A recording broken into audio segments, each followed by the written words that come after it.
Uh, Greetings and a very warm welcome to you all.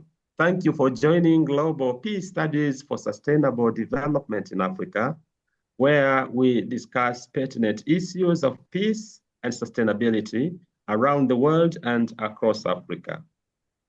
I'm George Mutalemwa in Mwanza, Tanzania, moderating this session on behalf of the Africa Peace and Development Network, MAMA.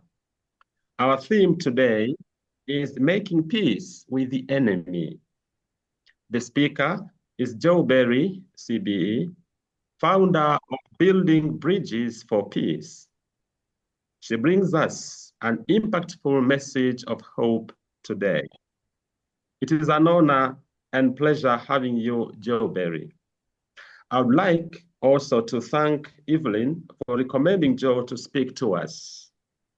Please do join me in welcoming Joe Berry, CBE.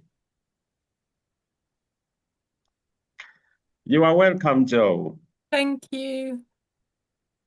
Thank you so much for the warm welcome and an honor to be with you all today. And I see a couple of people I know, which is amazing. So yes, I'm speaking without PowerPoint, without notes, and will be speaking from my heart about things that really I'm passionate about. My journey started nearly 41 years ago now, when my father, who was a politician in the UK, he was blown up in a terrorist attack. And the terrorists were the IRA from Northern Ireland. And their intention was to kill the whole of the British government, the Conservative Party. And my father was the only member of parliament, and then four others were killed. So that was October the 12th, 1984, and I was just 27. Now, I grew up in peacetime. I lived in safety. It never occurred to me that the IRA were going to attack my father. I felt safe. But the moment that I heard that my father had been killed, that left me. Because now I felt like I am part of a war. I'm part of a violent conflict. People tried to kill my father, they succeeded. And now the conflict is mine. And I felt the pain of the war. I felt the pain of the conflict. And I couldn't go back to the person I had been. The me before was very much a free spirit, someone who believed in meditation, who did believe in peace, who cared passionately about peace, but more from perspective of, if we meditate and get inner peace, then that will help. But the moment my father was killed, that changed. And I remember 2 days after my father was blown up, I went to a place in London, a place that meant something to me, like a sanctuary, a church. And I sat there and I thought, what am I going to do? How am I going to recover from this? How am I going to live my life? What do I do now? And I decided that I was going to find a way to bring something positive out of it. And I was going to try and understand those who killed my dad. I didn't want an enemy, but I had an enemy. And I decided to give up revenge, give up blame, and somehow bring some meaning and something positive out of it. And I told no one. This is 1984. People didn't really talk about these things back then. I kept it very, very quiet, but I knew that I'd started a journey, and I felt absolutely convinced that life was going to bring me the experiences that I would need in order to create something positive out of it. And that determination gave me a sense of hope. And a few weeks later, I'm traveling home in London on the tube, and for some reason I get out of the tube early, not where I lived. And I'm in a part of London which is not very safe for a young woman that I was then. And there was someone else looking for a taxi, and we decided to share a taxi together.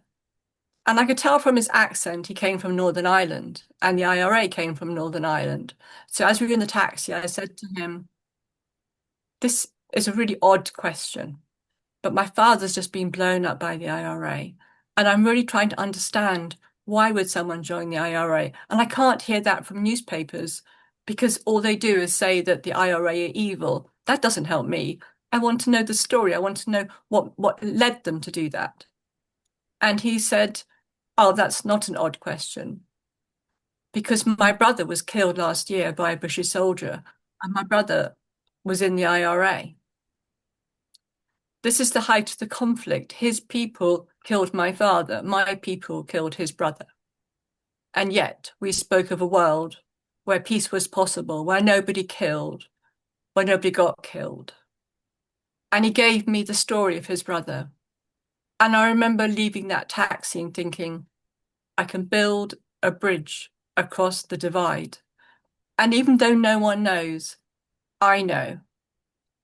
And it gave me a sense of what I could do. And I travelled to Northern Ireland a few months later. I met many people there who took me into their houses, who took me to places where to be English was such a threat. I was told I shouldn't talk, but these people welcomed me in their houses. And I began to understand the stories of the people who were caught up in the conflict. I made many lasting friendships, and I gave my first talk in 1985, and there were 800 people there.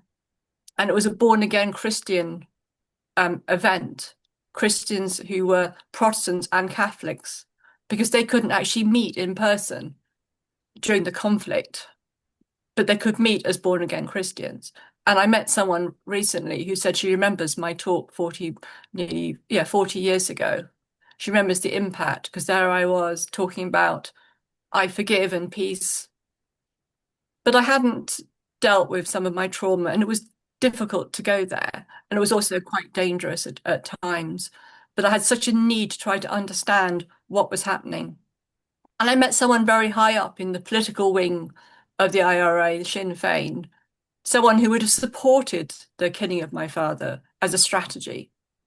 And he gave me such understanding of himself and his own humanity. And that all helped to heal something in me. But the fighting carried on, and the bombs went off and people were killed. And every time I heard about it, I felt that pain and that wish to want to make it all stop, and I couldn't. And finally, we had a peace process. People came from Europe, people came from America to Belfast, and former enemies sat down together, and eventually they created the peace process. And part of the peace process was that those who were in prison as political prisoners, which is all the ex-combatants, they would come out before their time. Now, one person had been caught for planting the Brighton bomb. There were at least 3 people that did it, but the other 2 have never been caught. So one person, Patrick McGee. And I wasn't prepared that he was going to be released, even though as part of the peace process, we were meant to be prepared. And I remember one day turning on the TV and those headlines, Patrick McGee released from prison 60 years earlier than he should have. And the whole world's press was there, because at that time, he was the most hated, dehumanized terrorist we had, because he'd almost killed the whole British government. And I remember looking and thinking, this isn't fair. You've got your life back. My dad can't come back. But then thinking, this is for peace. This means less people are going to be killed. And so I welcomed it. And then the idea came to me, maybe I can meet him. And that was in June 99. And because of the peace process, I was invited to many different workshops, many different experiences of people who were working in reconciliation, working post-conflict peace. And I immersed myself in meeting all sorts of people. And everywhere I went, I said, I would like to meet Patrick McGee. Can you arrange it? And 3 times people said they were going to go and organise it. And then they came back and said, sorry, Joe, it's not going to happen. And this is summer 2000. And then one day I shared a poem that I'd written for Patrick McGee called Bridges Can Be Built. And I shared it at a peace conference in Dunleary in the Republic of Ireland. And someone there said, I can arrange it. It's easy. I know him really well. And I said, please do.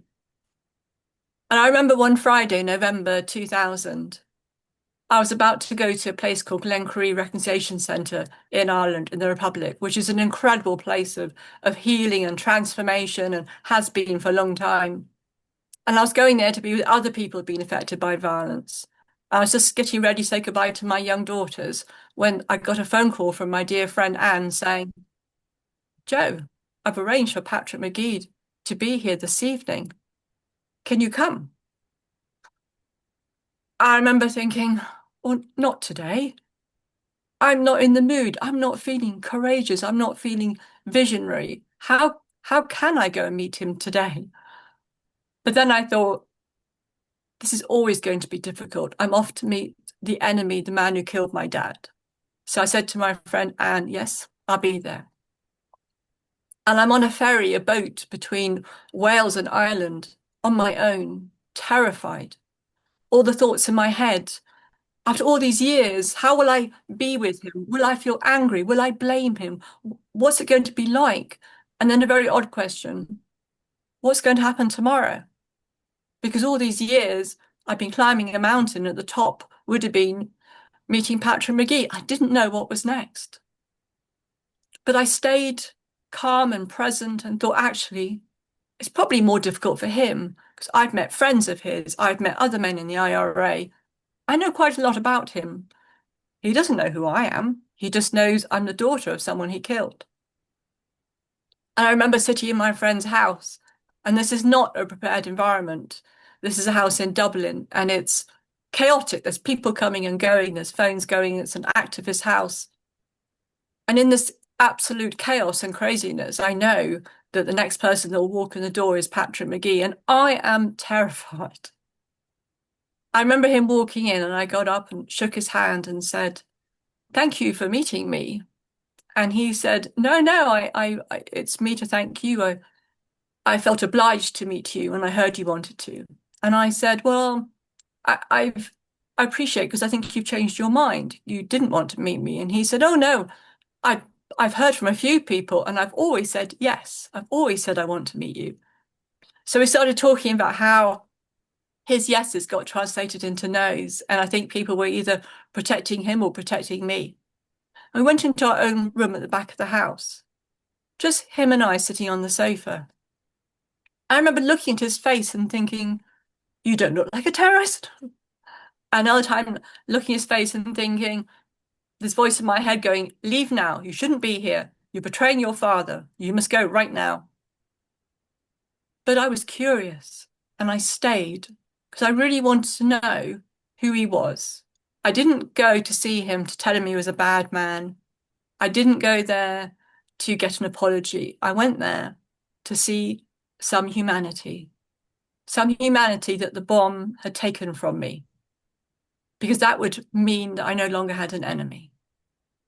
And he started talking with a sense of righteousness about the conflict. We were oppressed. We had no other way. We tried non-violence, it didn't work. So then we had to use violence. Your people had the power, we had none. And I was familiar with that. I'd met other men in the IRA and I knew he would come with a sense of righteousness because they were the oppressed, and I knew that. And I listened to him and I was curious and I asked him lots of questions. And at one point I did share the poem I'd written for him. And I remember him saying after he heard it, "How could you write this poem before you met me?" And I could see he was getting a little bit emotional. And then I thought, I now know that he is a human being with humanity. I've seen his kindness. I've seen how much he cares for his community. I can see he's a deep thinker. But he did kill my father and he's justifying killing my father, which is difficult. So I was about to end it and feel like I got what I wanted from it. He's now a human being with a soul, but I need never see him again. And no one will ever know I've met him. That was my plan. I was just going to go. And then that's when he stopped talking. And he looked at me and he said, "Joe, I've never met anyone so open as you with so much dignity. I don't know who I am anymore. What can I do for you? Can I hear your anger?" And I knew in that moment that he'd taken off his political hat and he stopped justifying. And what had been my need to meet him now became his need to meet me. And as he takes off his political hat and the walls around him start melting, he becomes vulnerable. He opens up, becomes emotional. And he wants to know about my father. My father was a legitimate target for him. That's all he was. He didn't see him as a human being. He dehumanized him. As we know, that's the nature of violent conflict. But now he's realizing that probably some of the qualities he saw in me came from my dad, and he killed him.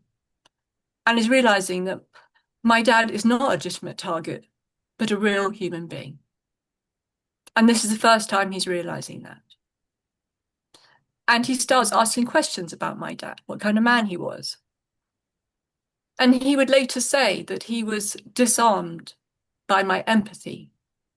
And this is a hardened man who's been on the run, has been in the IRA, been in prison all his adult life. And there he is, disarmed by empathy.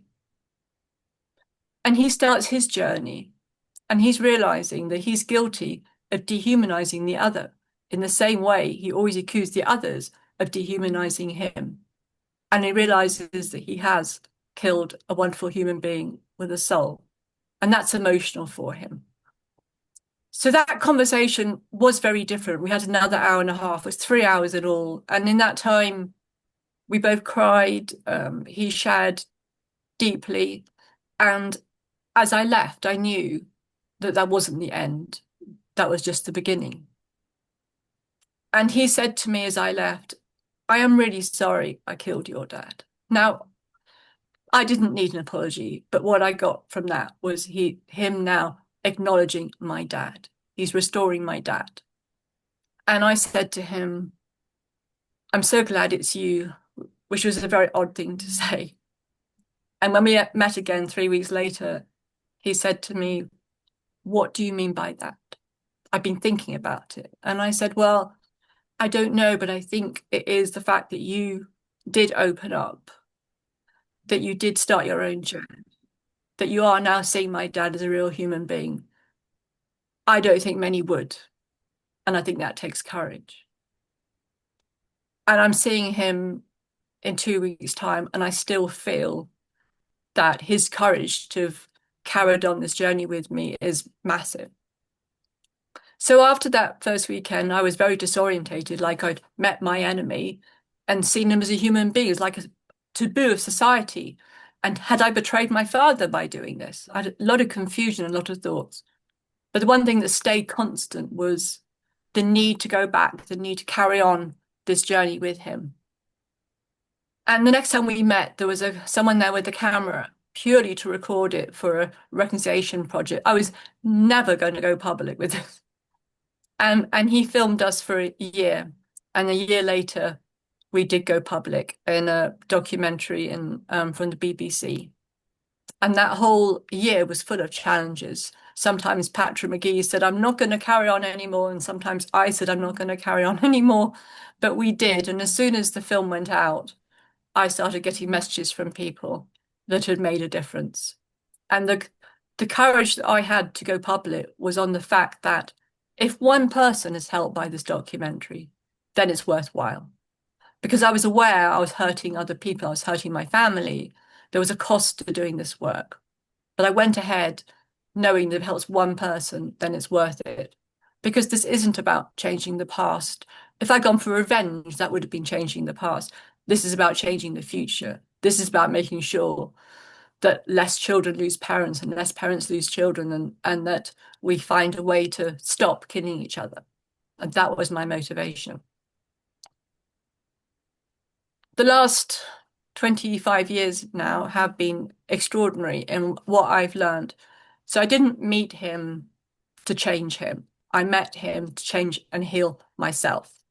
And that's what I've been doing. He's free to be on his journey and heal and do whatever he needs to do. I'm responsible for my own healing. And I have learned so much through this engagement, even though there have been times when I've said, enough, I'm not going to do this anymore. And then there's always something that means I come back to it. Some people say, Joe, this is about a Christian forgiveness experience. And I'm fine with how people want to see me, but actually, for me, this is about unbounded empathy. We quite often have empathy for the person who is near us, who we love, but unbounded empathy is about having empathy for those that are completely different. And I've had an experience of listening to Patrick Magee, listening to what happened to him in Belfast, what happened to him as a little boy, what happened to his grandparents. I know a lot of his story. I've seen some of the trauma he's been through, and it is trauma. And I wonder if I'd been born into his family, if I'd been through everything he'd been through, would I have made the same choices as him? And in that moment, there is nothing to forgive. There is just that understanding and that empathy. And I've had that experience with all the sides in Northern Ireland. We have a side from the loyalist side, from the Protestant side, who were also combatants. I've had the same experience with them. I've had the same experience of someone who was there as a British soldier who came from England. They all represent different sides of a conflict, but actually, depending on where I was born, would determine whether I'd taken the same actions as them. And it's so easy to take sides and think we're the right one and they're the wrong ones. And that's what's caused the conflict in Northern Ireland. People weren't prepared to listen and understand. They came from a sense of like, I'm right, and I've got history to back me up. I can prove I'm right. And each side has a different story, but with a sense of righteousness. So to me, unbounded empathy is how I practice my life and wherever I go. And that involves a lot of inner work. Even when I was sitting with Patrick Magee that first time, there was a lot of inner work going on that no one else would notice, but I knew that I was. The dehumanization that happened back when we were having the conflict, it still carries on, as we know, around the world.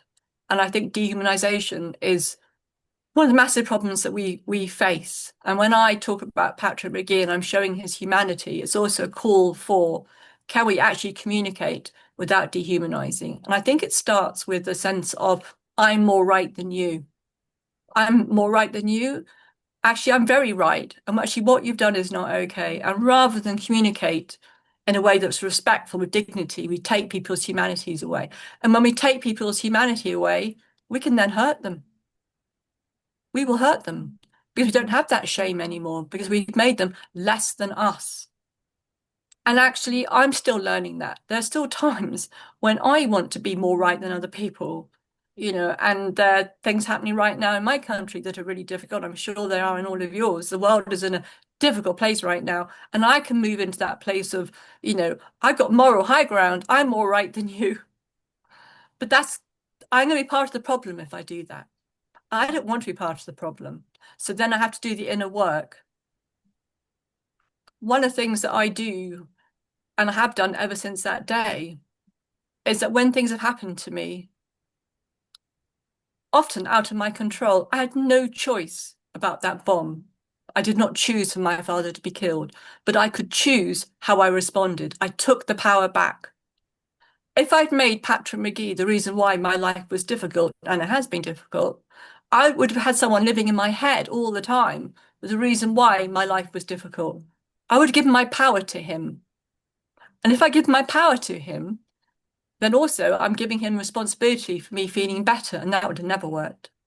We can only feel better when we take the power back and say, I'm in charge of my healing, I'm in charge of my trauma, I'm in charge of my recovery.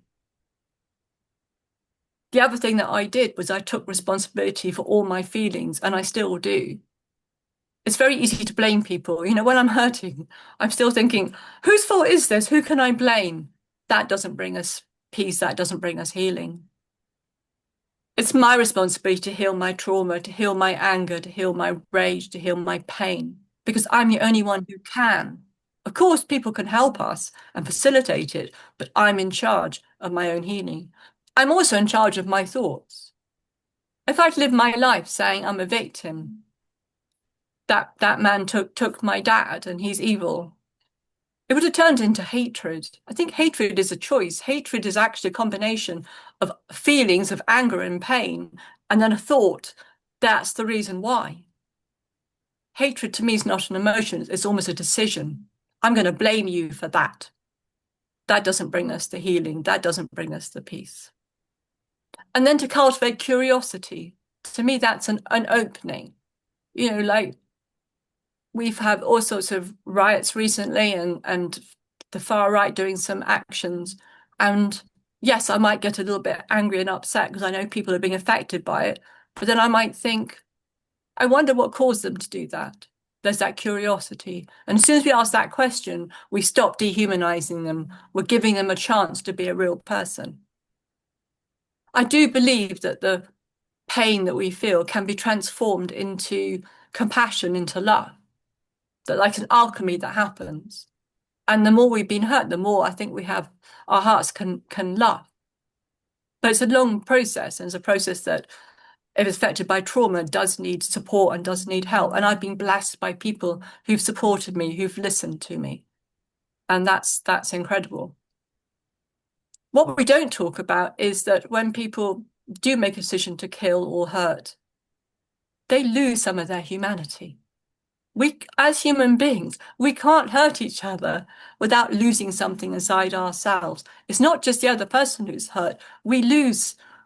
Patrick McGee he lost some humanity, and I'm not sure that he thinks he's ever going to get it back. The journey back from killing, I believe, is the hardest journey there is. To feel that kind of shame is immense. And we need to talk to our young people that there's going to be impact on them for hurting other people. Because I think we're primed, we're geared to have that love and understanding of each other. To see the humanity in each person is how I think we naturally are. But that is eroded, and it's eroded every time we hurt someone. But this doesn't mean that we have to accept people's behavior without challenging it. There have been times when Patrick McGee has done things that have impacted me, that have hurt me, that I felt scared, and I've needed to talk about it. But I want to do it without blaming and without shaming. Because I think when we blame and shame people, then they're either going to become aggressive themselves or be quiet and just close down. When we communicate without blame and shame, there can be a real conversation. And Patrick McGee has said to me, yes, I understand that's difficult for you. I understand that my actions that day, and this perhaps would have been a talk that went wrong, I understand that's impacted you. And that's always very disarming. And when I communicate challenges without blame or shame, I give people a choice to change. Like Patrick could choose to change that day. He wouldn't have changed if I told him he had to and he was a bad person. He says that he would have stayed in a very safe place of self-righteousness. But he changed because he felt it. He felt safe. He felt safe to open up. And I think people change when they feel that safety, not because we tell them they have to change and point our fingers at them. So when I challenge, I talk about the impact of someone's behavior. I talk about how it made me feel, but they're my feelings. I talk about the behavior that they did. I actually don't call Patrick McGee a terrorist. I prefer to call him, he was the man who planted the bomb that killed my dad. Because he is more than that. He's a father, a husband, a son, he's a friend. And I don't want to bring him down to one label. I think labels diminish us. Labels make us less than who we are. So when I challenge, I take away the label and talk about the impact and then describe the behavior. But sometimes I feel that need to blame and get angry as well. With my anger, I found ways to express it without hurting other people. But sometimes I do. Sometimes I still hurt people. And then I'm always open to saying, please tell me, how did that feel? How did that feel when I did that? Tell me. And with 3 daughters who I've definitely done things that have hurt them in the past, I think any parent here will know that you can't ever be perfectly loving.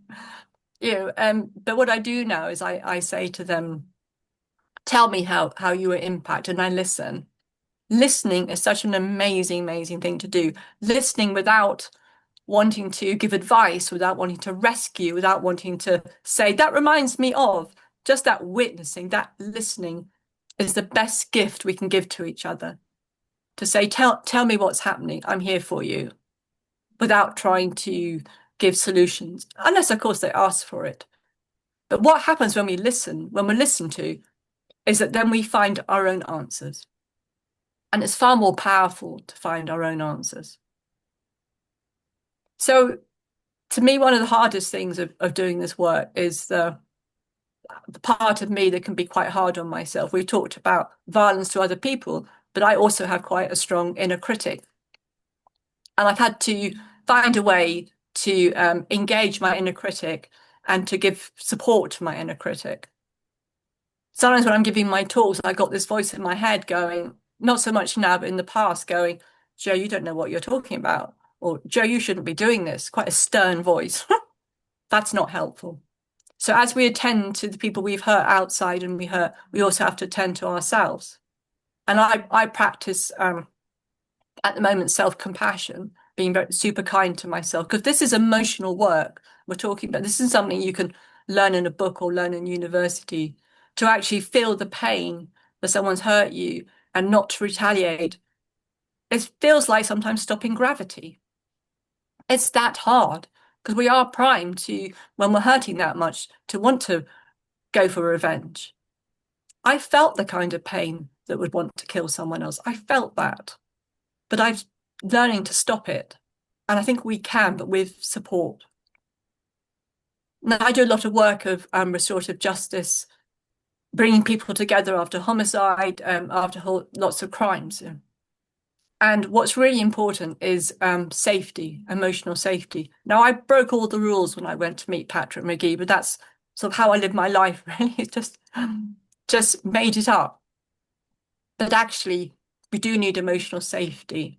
You know, I remember once I had a riot, a proper riot in Belfast. I was speaking with Patrick McGee, and we were speaking in an area that was full of loyalist Protestants, and they didn't want Patrick McGee there, and they didn't want me there. And it was part of a festival, and there was a riot going on, a proper riot. And it was scary. I've never been in a riot before. Some of you might have. It was very scary. They were outside the building we were in. But someone in the audience said, Joe, you're always into listening. Why don't you go out and listen to them?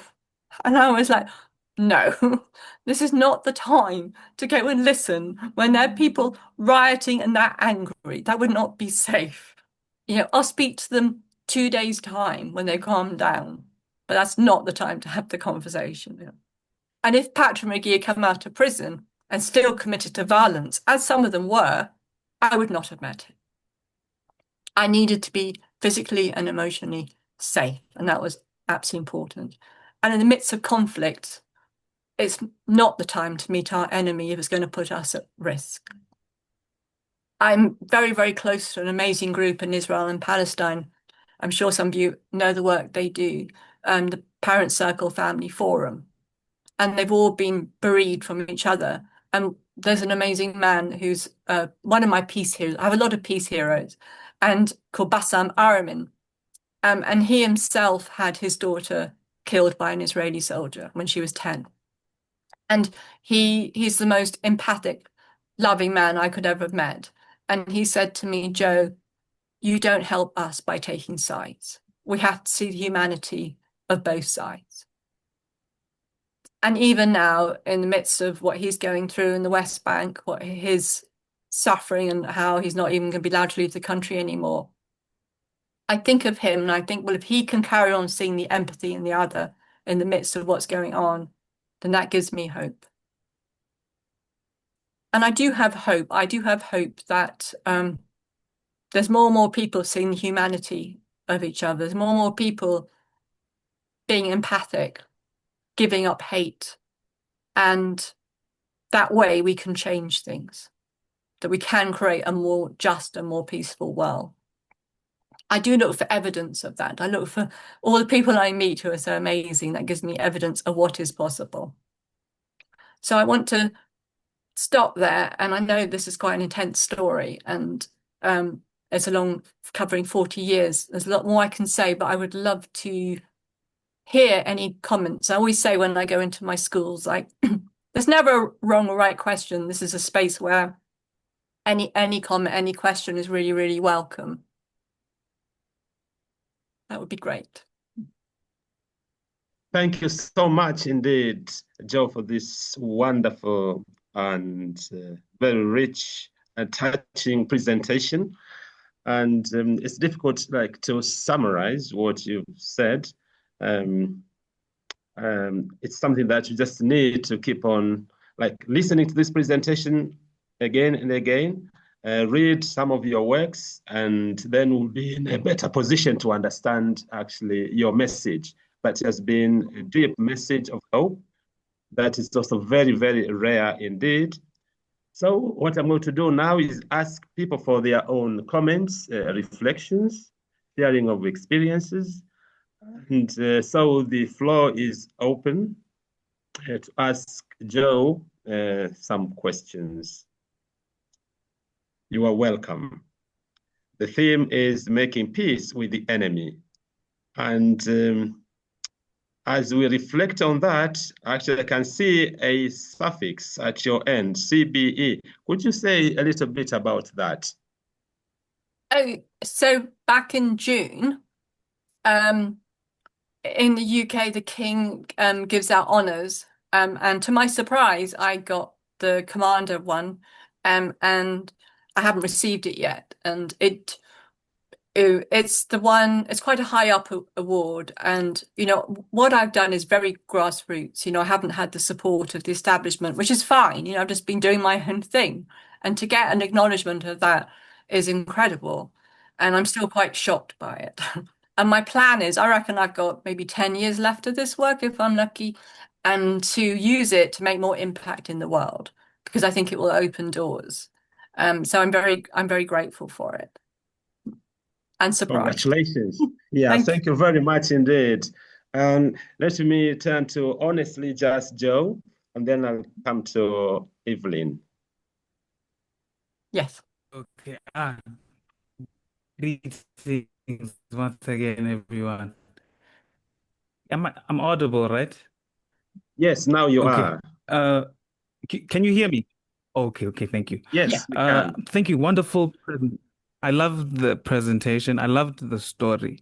What I distilled from it was, in order to make peace with your enemy, get to a place where you can see them as yourself.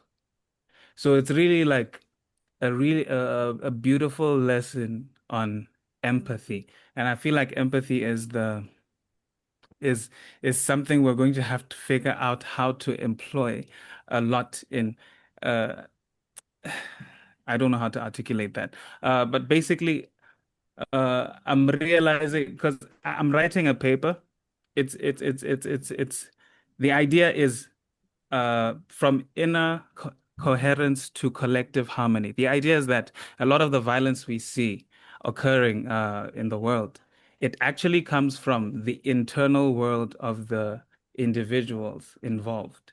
In that, if we clear up a lot of the chaos inside those internal worlds, the effect will be felt externally and on a larger scale. So I love that what you're talking about, it actually speaks to the heart of the idea that I'm trying to explore. So this was a beautiful example of what I've been thinking about conceptually actually happening in real time. Yes. So thank you so much for that. That's amazing. I'd love to read your paper when it comes out. I think it's a very important subject. And where are you right now? Oh, I'm in Botswana, Awesome. Africa, Southern Africa. Yeah, Yes. I know where it is. Amazing. Oh, I think you're right. And yeah, I'd love to read it. So thank you for sharing your thoughts and understanding about the power of empathy, the importance of empathy. Right. Evelyn, please. And once again, thank you so much for inviting Joe Berry to speak to us. We appreciate that. Evelyn. You're more than welcome. Hello, Joe. Hello. I'm going to put you on the spot a bit, Joe, so feel free to say no. But Okay. I I was part of a workshop with you and got so much out of that workshop. And I was wondering if you have an exercise that you think would be useful in the same vein as you did during your workshop, because I believe it helps very much in the inner journey. And I can tell that I'm choking up, but as always, very touched by your story. Oh, thank you. Thank you for your support always and for introducing me to this amazing network. So shall we wait and see about the questions? And then if there's time, I could then ask people like a little exercise. How would that be, Evelyn? You're the boss, Joe. Well, no, George is the boss. No, George is the boss. That's true. Actually, it's Mwalimi George, the teacher. Yeah, thank you so much, Evelyn. So what we are going to do, let's take one from Janet, and then you may respond to both, Joe. So Janet, you're welcome. Thank you, George. I like how Evelyn said, thank you very much, George. You're equally welcome. Thank you. It's always so powerful and brave when people like you share their story, and yours is so, a 40-year a condensation of a long process you've been through, and I really appreciate it. I'm just working on something about why Security Council Resolution 1325 failed to demilitarize governments and give women more power. And I'm thinking, well, what about emphasizing the positive aspects of what each person can do? And maybe I'm from the West, and so I don't understand the feeling of not being able to do things. But so I'm wondering, from your powerful story of from an individual perspective, how have you dealt with power issues, or so you did a one-to-one kind of reconciliation. I'm sure you've done much more like that. But how did the power dimensions affect you, or how did your work affect the power dimensions? Is that a worse way of putting you on the spot than what Evelyn asked for? No. No, that's a great question, and I think us women need to come together around the world and to really challenge what is happening now, militarization, and we need to do something. But I always come back to the fact that he was disarmed by empathy, and empathy to me is our gift, and that's for men as well. It's our gift. It's a way we can break down those barriers. When we try to change people, when we give people statistics and reasons stays in our head, people just start thinking about an argument to let us know we're wrong. So I don't think the answers is with our heads. To me, it's more about empathy, which is like the heart. And yes, we can challenge people as well. I always think that for governments who are so quick to use military, if they knew the story of every bomb that went off, everyone that was shot, if they actually could hear the person who was impacted, then they wouldn't be able to cope. Because as we know, everyone in the whole world is precious and special and has humanity, and it's heartbreaking when anyone is killed. But people who make decisions about power and weapons aren't seeing that humanity. They aren't hearing the story. So for me, it's about stories. It's about being vulnerable and strong and sharing a different kind of power, not a power of control over, but a power with, a power of empathy, a power of love that can be fierce and bold, but never shames, which never blames. And I think that is the only way we're going to change. As for how, in this 10 years I've given myself, I have no idea what I'm going to do to make more impact. So Anyone wants to have a conversation? Any ideas? Because I think this is the time for us all to unite, and come together from all different parts of the world, men and women, and say, we have had enough of violence. We want to find another way. Because for me, violence doesn't work. It does not work. It hurts the person who's killed. It hurts their family. It hurts the person who's doing the killing. We will not get peace through violence. There may be a short-term gain, but long-term, it does not work. And I believe that as a planet, we are grown up enough to look at different alternatives, but there is a lot of work still to do. Thank you. I'd come back, Janet, on that. Okay. Did you say come back? Yes, what do you think of that? Yes, I'm just interested. Well, yes, I think, but I call it contentious politics. Like I'm from a group that has, they say they analyze the problem. Patriarchy is the problem. Militarism is the problem. We have to undo those. And I'm wondering how to talk to them and say, well, what happened to the women's groups? And, like we had our second wave women's groups, small groups of women talking to each other, supporting each other, and making a grassroots set of contacts like that really changed why I get to be here now, for example. And so I'm wondering, in other countries, we're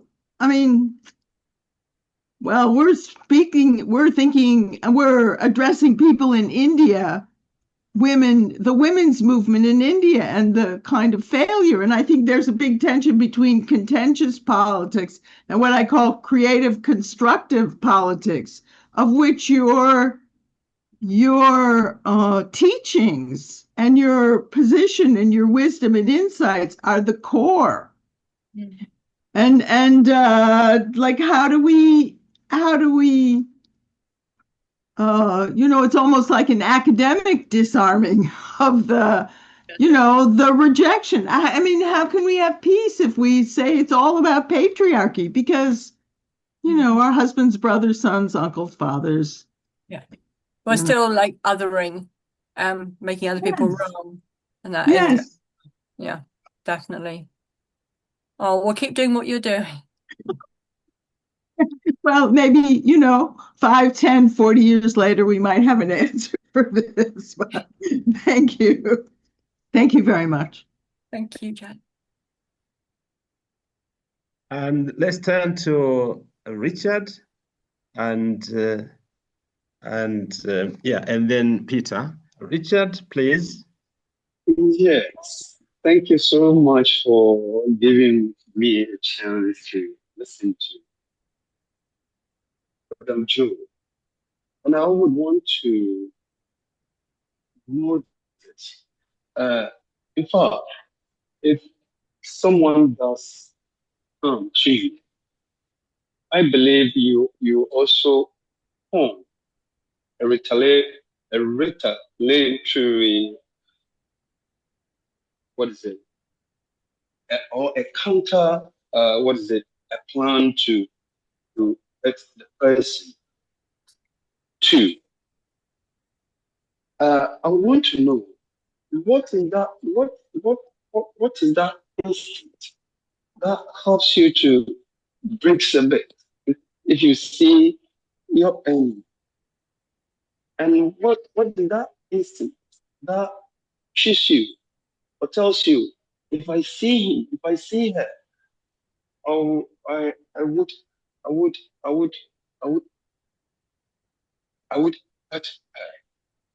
would, I'll not give the person the peace. What is that senses that stabilizes your aggression? I think as a peace, builder, if I know this, it will help. I can see there was something, stabilizing, pushing you. Is it fear? Is it love? Is it, boldness? what was that thing that helped you to meet him without any conflict? What is it? Without any conflict, and you were able to have a chat with him. I know that cordial chat is even a conflict, but there was something that stood in between the two of you that you were able to calm your what is it, your anger down. Thank you. Yeah, thank you for your question. I still had the part of me that wanted to retaliate still, like hasn't gone away. But there's a bigger part of me. I remember Good. when I felt the pain that I felt, and I'm sure some of you have gone through intense trauma as well. My first thought was, Yeah. I don't want anyone else to feel this. So,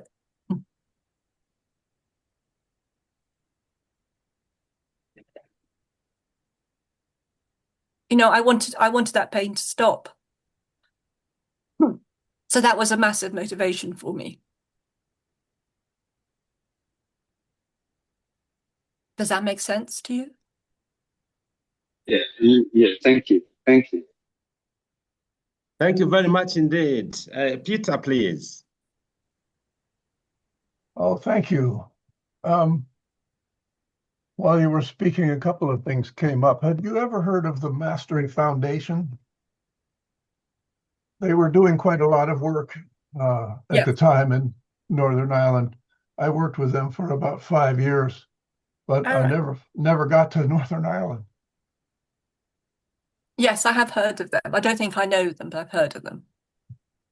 Wonderful. The thought I had about finding the humanity in another, I've practiced martial arts, Japanese martial arts, for 40 years. And somewhere in the middle of that, I had a very peculiar experience where my instructor had me assume a guard position and said, don't let me hit you in the head. And whereupon, smack, hit me in the head. I was guarding, he hit me in the head, almost slowly, casually hit me in the head. And then he said, now put your arm down and forget about everything. Fix your gaze on, I don't know, the Eiffel Tower. We were in the United States, so look far away. If anything happens, just imagine your body will deal with it somehow. And he couldn't hit me. And this man know how to hit. and it's stuck with me because when I was prepared and ready and on guard, I only had one possibility before me. And all he had to do was do something else, for which I was completely unprepared. But I was not vulnerable. When I relaxed and just gazed far away and forgot about all that, I was completely open and completely vulnerable. And I had my full power to respond instead of reacting, to respond in the immediate reality. And I didn't even do it. My body did it. It was too fast for thought. It was some neurological thing took care of it. So we don't trust that in ourselves. And in dealing with someone right now, I'm very concerned because I have many friends in Palestine. And I wake up at 4 in the morning and wait for their email to come in that they're still alive. And it's trusting that there is any humanity in the other, in the violent people, is a real, it's a barrier, and it's a barrier in myself.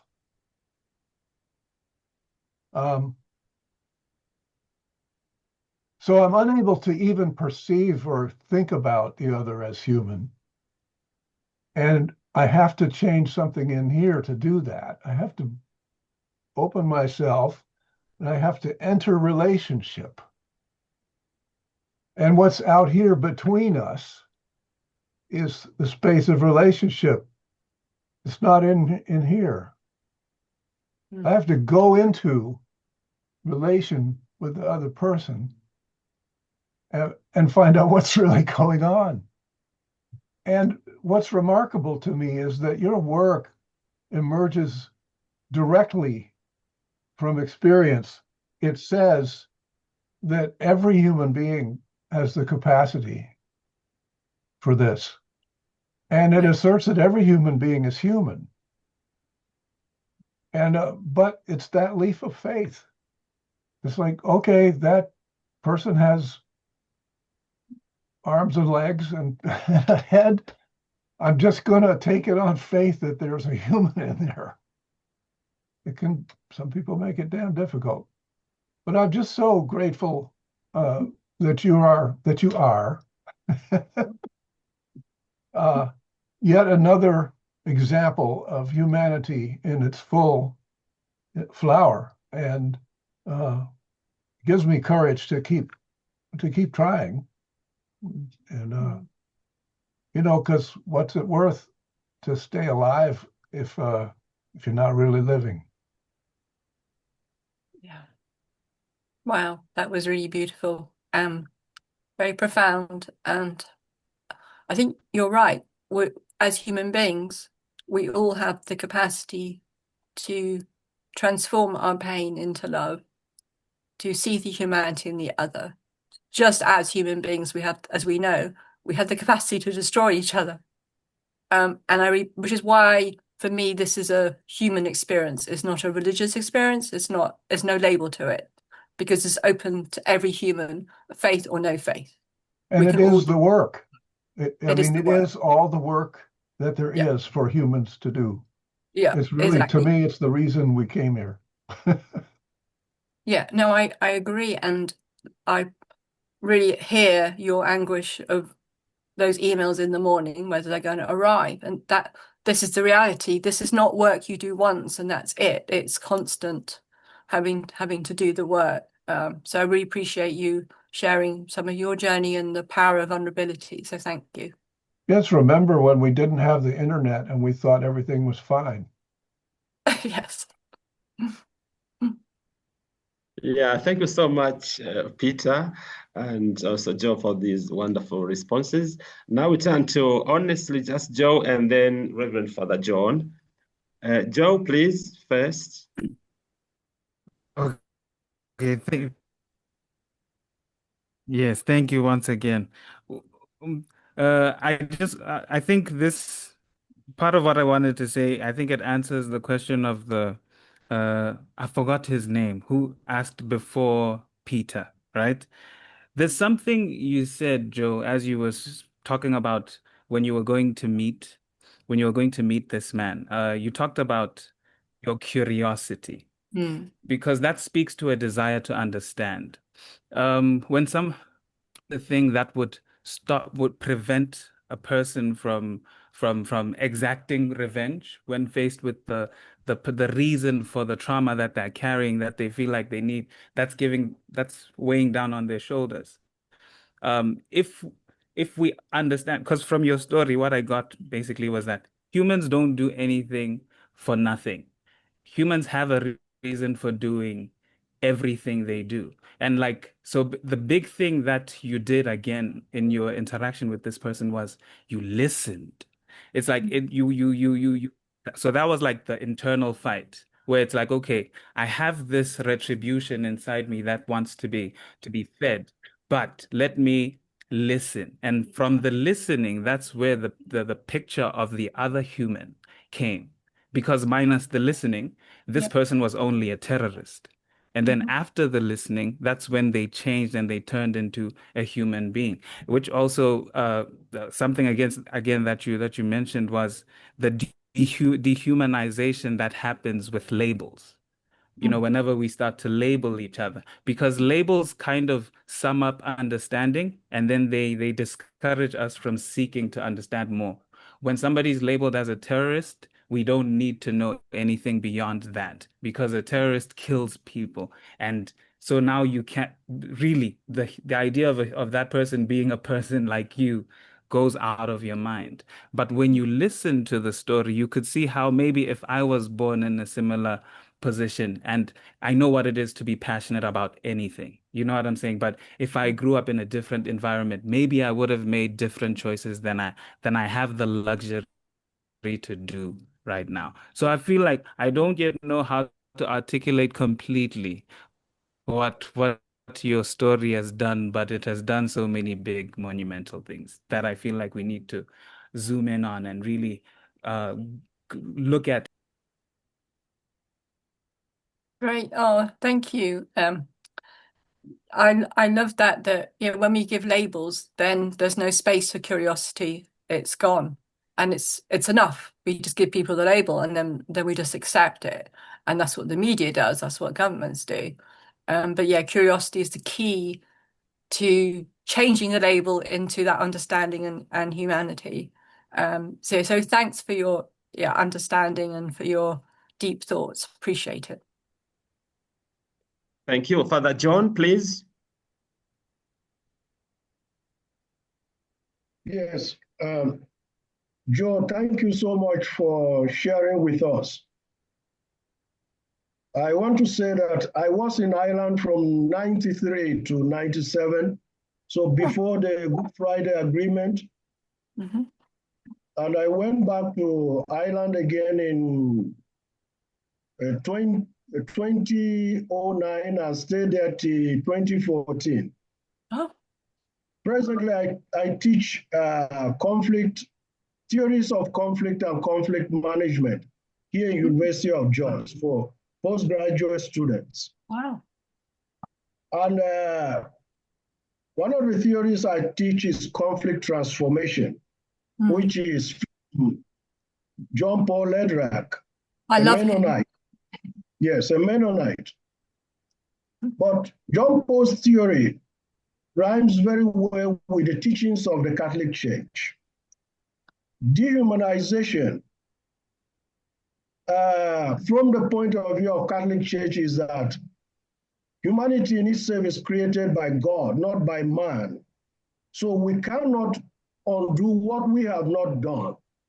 So if you are dehumanized and you are expecting someone who has dehumanized you to rehumanize you, it's not going to be possible.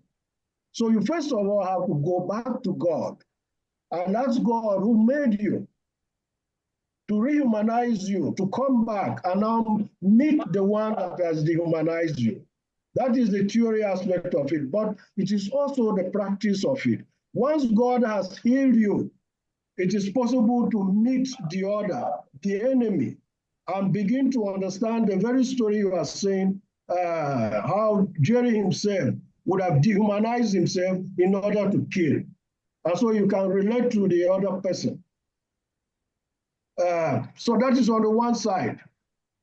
I'm just giving a brief account of that to agree with your story, but also to relate it to the Catholic theology that is taught. From the point of view of the woman who was asking, what can women do? One of the theories I teach students here is the shine theory. Women are a greater force in the world than men. So women's force is greater than patriarchy, but it is only latent, like water. If women can unleash that by cooperating among themselves, it is very easy for women to overcome patriarchy and men. So it's a question of conscientizing women. Wherever women work, let them be able to promote their work. I give an example in Nigeria.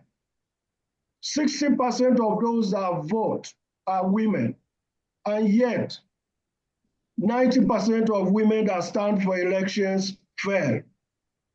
And that is because women themselves are not voting for women. They are very critical of women, more critical of women than men. That is what needs to change among women themselves. Then men will be forced to change. So those are the comments I want to make. I don't know what is your take on it. Thank you. Oh, thank you for sharing your experiences and your truth and your perspectives, and you, especially for bringing in Jean-Paul Lederach, who is incredible the work that he's doing. And thank you for all the work you're doing in teaching conflict transformation. Oh, I think we can only change ourselves, and through changing ourselves, we change other people, and that's the human responsibility. And that, I think that's how it works. You know, if we wait for other people to change, then nothing's going to happen. We have to be the example we want others to be. We have to change here first. Excellent. Ben and then Chip. You are welcome, Ben.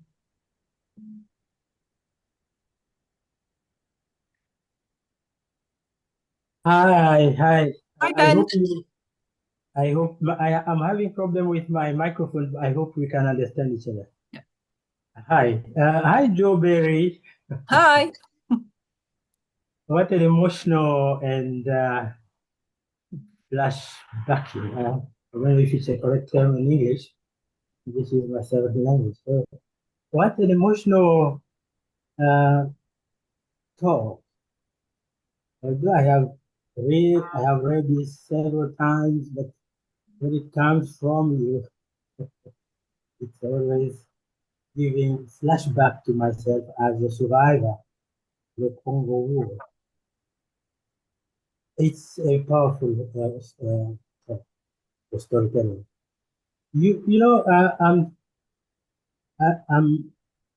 I have to say this. You are always my hero. Oh, thank you. I do say this in CRC group we co-founded with my wife in DRC 33 years ago, and which is now active in both Congo and the UK. I give you your example always. My hero, because that started since the day we were planned about 30 years ago. 20 years ago, I can say. Yeah. We were guest speakers at Trade Union Congress House in London. Yeah. And that was the first time I met you. I remember. Sorry? I remember you well. You are my hero also, Oh. since we are part of 16 people who from different backgrounds and with time have become peacemakers, and whose stories are published by London-based Peace Direct in the book called Unarmed Heroes. Dear friends, with Joe, we appear in that book that people can grab on Amazon. It's called Unarmed Heroes. So, as one of our members here, the one who from Botswana, I think, who started the question and answer, and who say that your case is the best example. That's true. The best example of what he was saying, that any violence comes from internal words. That is what he said. And he said, your case is the best example. I couldn't hear the last little bit you said. I'm so sorry. Your sound sorry. is going in and out. It's a shame my microphone is not good. I'm repeating what one of our members, what our participants said, that you are the example to show of what he's writing about. Can you hear me now? Yeah. I did hear that. He said the conflict or any problem we have in this world starts from the internal world. Yeah. And it can be resolved also there. So I think for my in my view, you have put in practice what the Apostle Paul wrote about in his letter to Romans in chapter 12, the chapter I do call the best chapter for peace studies. He says, for example, when your enemy is hungry, give food. When they are thirsty, give them something to drink. You have put that in practice. Your enemy, changing your enemy in good way until you meet him and you set up an organization, building bridges. Yeah. Instead of bridging wars as is happening in some countries. That is amazing thing you have done, and I can't thank you enough for that. Oh. My Well, question is this. thank you. Oh, yeah. Sorry? I was thanking you. Oh, okay, thank you. You are the one to be thanked. Anyway, my question is this, my dear. In mental health, in the module called talk therapy, I'm giving this. I'm asking this question because as survivor, I have suffered a lot. Anytime people called me for talk, as you did this afternoon, I was weeping in the middle of the talk. But today, I can talk. I have spoken in the university. I've spoken in the crowds.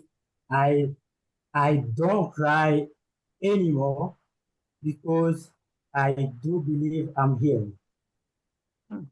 Because of talking and talking here and there. So my question is, do you think that you are healed after talking to your enemy and Yeah. building bridges with him?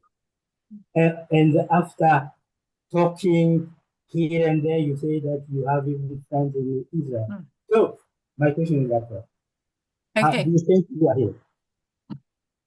Well, first, thank you for all you've done for peace in the world and the example you give and the work that you're still doing. And it's an honor to see you again. I hope next time it's in person. So now the question. So no, I am not healed, and I'm okay with that. You know, I still sometimes feel like the man who's working with me on a new documentary, his family's in Gaza, but they're not there anymore. They've nearly all been killed.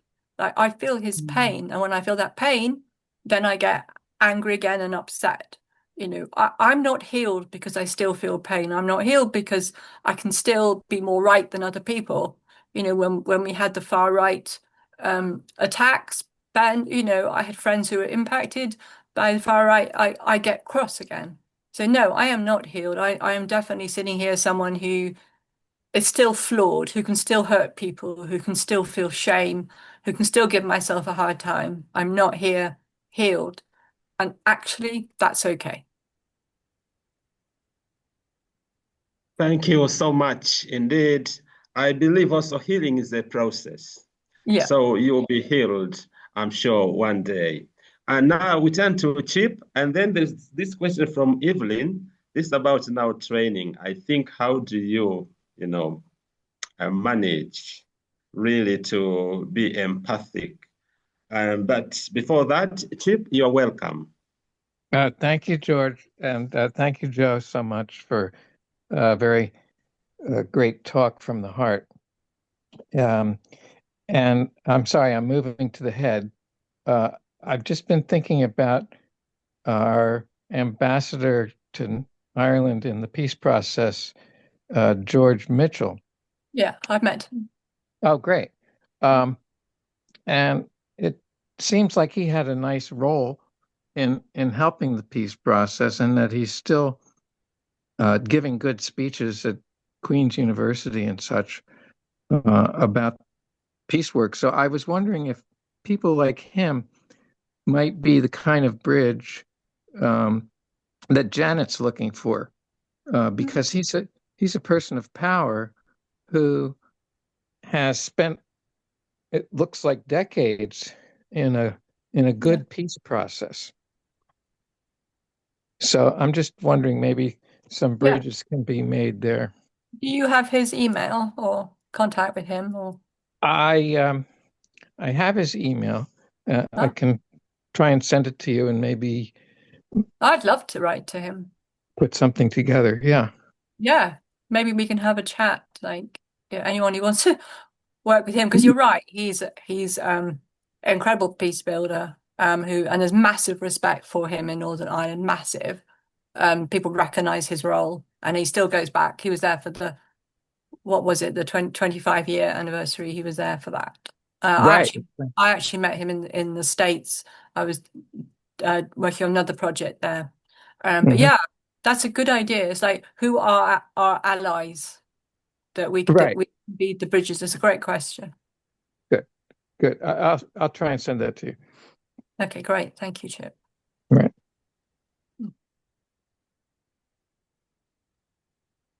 Evelyn, do you think that we can have this also question about, maybe you repeat it, please, Evelyn, because it was lovely.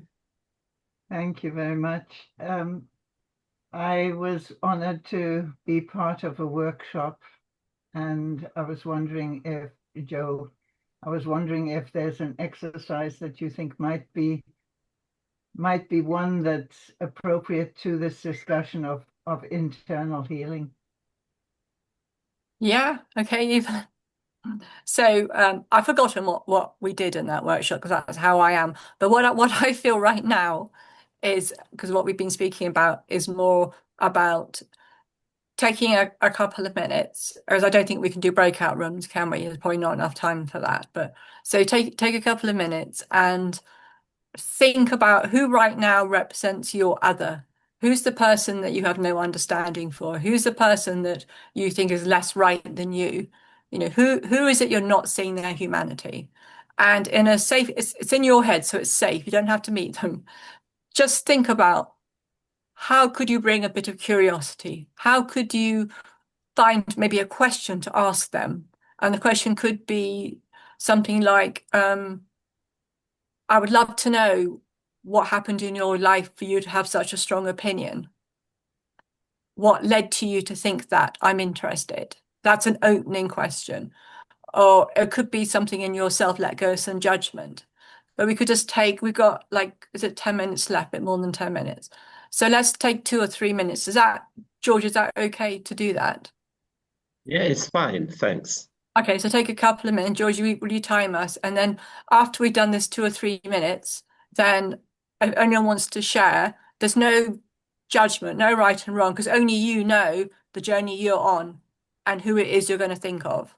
And so it's just a space for you to really look at that. In the light of what we've been talking about, how can you bring some understanding and that curiosity? Maybe, as we mentioned, take the label off. If you took the label off, who is there? So I'll be quiet for, should we say 2, 3 minutes? What do you think, George? Yes, that should be fine. That should be fine. And maybe some people might be writing actually in chat, because, it's sometimes difficult to concentrate. Write in chat, or you can speak it afterwards. Yeah, so I'll go on mute. Right. 3 minutes. Thanks.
Well, I think now we can share a bit about our own reflection.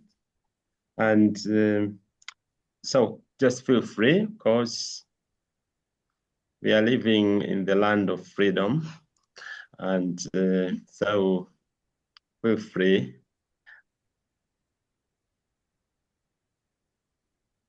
Some it was probably for some it was so easy because they have no enemies.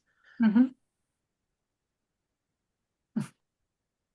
But sometimes it's also very difficult actually to pin them down. So maybe Peter, please help us.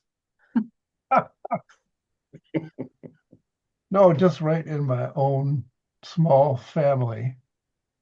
Everybody else is an other to me, and I'm more right than they are. And I've woke up this morning in some sort of agony about all the things that we are not saying, and thinking we're really, on top of that, we're terrorized right now by our own government. You know, the thugs may show up and walk in the door any moment in this country. But see, that's how I do this. I go out to that world of what's not happening right now with me, instead of dealing with what is happening right now with me, which is I have things to say and I have all kinds of reasons not to say them.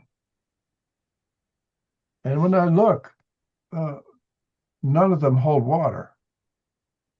I'm not willing to take that leap of faith and just rely on them and on their love.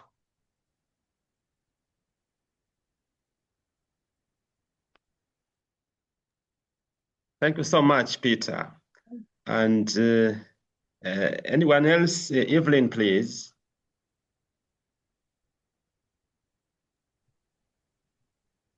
I found that very powerful. On a very simple, complex scale, I had a discussion with somebody the other day, and I othered them because they were staunchly anti-vaccine. And just through this exercise, it has helped me reduce my animosity. And so thank you, Joe. I'm going to have a much easier conversation the next time. Well, thank you, Evelyn, and thank you for suggesting that we had this quiet time to do an exercise. So appreciate your willingness to let go. Thank you so much indeed. And now we go to Richard. Richard will be the last person to ask a question, make a comment today. Then we'll ask Joe to, give us something to take home and reflect about. Richard? Okay, I saw Sister Joe's, Brother Joe's anger as a secret. Therefore, if it was a secret, then the man who did the evil wouldn't want to get close to that secret. So I've thought to myself that when someone is angry with me, may say it, but it is a secret to him or himself. So in order not me to have that effect of it, I will not go close to it at all. So I've seen anger to be someone's secret. And if it's a secret, you don't reveal it. So that is my letter what it's presented. Yeah, thank you so much, Richard. And this has been really amazing. Thank you so much indeed, Joe, for your time, for your reflection, for sharing this powerful experience. And I thank also everybody. Oh, thank you for your questions. And I thank so much, Joe, for your time, for sharing this very rich and important experience. Now you are welcome to give us some closing remarks.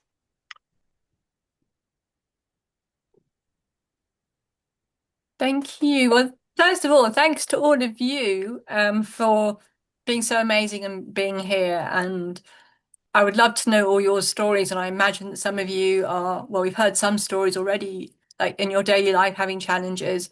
And I send my support and love. And please know that we're always doing our best. You know, we're always like doing the best that we can. And sometimes it is a time to just really attend to ourselves, the need for self-care, self-compassion in these hard times.